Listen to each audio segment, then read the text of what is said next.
नमस्कार दोस्तों। जीवन में हर किसी की चाहत होती है कि वह कुछ बड़ा हासिल करे, लेकिन अक्सर हम सोचते हैं कि सफलता के लिए बड़े कदम उठाने पड़ेंगे। इसी उलझन में हम शुरुआत ही नहीं कर पाते। कुछ ऐसा ही एक छोटे से गांव में रहने वाले अर्जुन के साथ भी था। अर्जुन को हमेशा लगता था कि वह अपनी जिंदगी में बड़ा बदलाव लाएगा, लेकिन हर बार सोचकर रुक जाता था। एक दिन परेशान अर्जुन गांव के बुद्धिमान बुजुर्ग दादाजी के पास गया। दादाजी अपने अनुभव और ज्ञान के लिए मशहूर थे। अर्जुन ने कहा, दादाजी, मैं अपनी जिंदगी बदलना चाहता हूं, लेकिन समझ नहीं आता कि कहां से शुरू करूं। हर बार कुछ नया करने की कोशिश करता हूं, लेकिन कुछ ही दिन में सब छोड़ देता हूं। दादाजी मुस्कुराए और बोले, बेटा, तुम्हारा लक्ष्य बड़ा हो सकता है, लेकिन बदलाव की शुरुआत हमेशा छोटे कदमों से होती है। बड़े बदलावों की नींव छोटे छोटे बदलाव ही रखते हैं। चलो, मैं तुम्हें एक कहानी सुनाता हूं। कहानी की शुरुआत, छोटे बदलावों का महत्व। दादाजी ने कहा, अर्जुन, क्या तुम जानते हो कि अगर एक जहाज अपनी दिशा में केवल 1% का छोटा सा बदलाव करता है, तो वह हजारों मील दूर किसी और जगह पहुंच सकता है? अर्जुन ने हैरानी से पूछा, लेकिन 1% बदलाव इतना बड़ा असर कैसे डाल सकता है? दादाजी ने समझाया, बेटा, यही तो जादू है। अगर तुम हर दिन अपनी आदतों में 1% का सुधार लाओ, तो 1 साल में तुम 37 गुना बेहतर बन सकते हो। और अगर हर दिन 1% खराब होते रहो, तो 1 साल में तुम लगभग 0 पर आ जाओगे। यही है आदतों का प्रभाव। अर्जुन को बात समझ आ गई। उसने कहा, दादाजी, तो मैं कैसे इन छोटे छोटे सुधारों को अपने जीवन में लागू कर सकता हूं? पहला सबक, आदतें हमारी पहचान बनाती हैं। दादाजी ने अर्जुन को बताया, हम जो भी हैं वह हमारी आदतों का परिणाम है। अगर तुम हर दिन छोटी छोटी अच्छी आदतें अपनाओगे, तो समय के साथ वे तुम्हारी पहचान बन जाएंगी। सफलता या असफलता कोई घटना नहीं है, ये आदतों का ही नतीजा है। दूसरा सबक, 4 नियमों का जादू। फिर दादाजी ने अर्जुन को आदतें बनाने के 4 सुनहरे नियम सिखाए। पहला, आदत को आसान बनाओ। जो करना चाहते हो उसे अपनी नज़र के सामने रखो। अगर पढ़ाई करनी है तो किताबें टेबल पर रखो। अगर व्यायाम करना है तो अपने जूते तैयार रखो। अर्जुन ने सोचा कि वह रोज पढ़ाई शुरू करेगा, इसलिए उसने अपनी किताबें हमेशा अपनी स्टडी टेबल पर रखना शुरू कर दिया।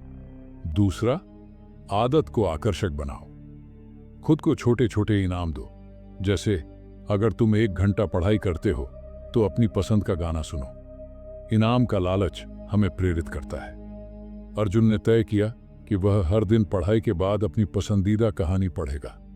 तीसरा, आदत को सरल बनाओ। शुरुआत में इसे इतना आसान बनाओ कि इसे न करना मुश्किल हो।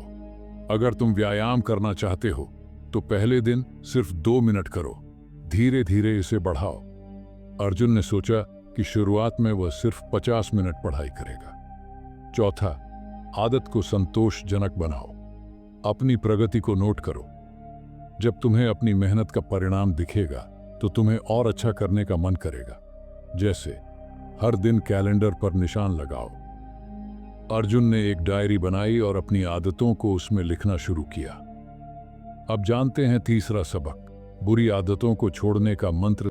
दादाजी ने कहा, बुरी आदतों से छुटकारा पाने का तरीका इसका उल्टा है। उन्हें मुश्किल बनाओ। अपनी बुरी आदतों को अप्रिय और अपनी पहुंच से दूर रखो। अर्जुन को सोशल मीडिया की लत थी।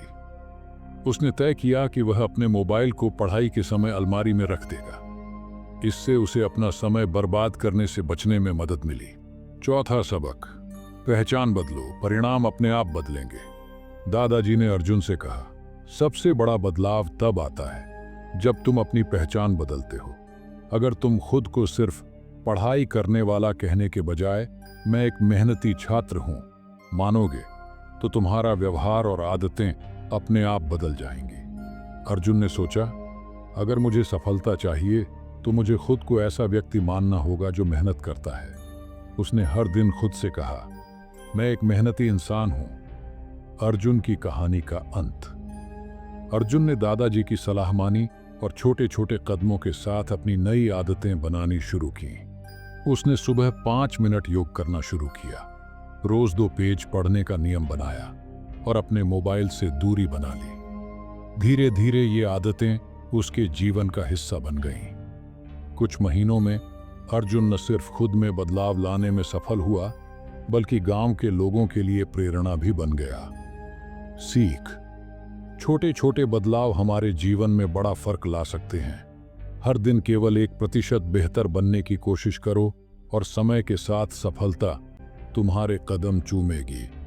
इस प्रकार एटॉमिक हैबिट्स हमें सिखाती है कि सफलता बड़े कदमों से नहीं, बल्कि छोटे छोटे बदलावों और आदतों से हासिल होती है। बस शुरुआत करो और धैर्य रखो।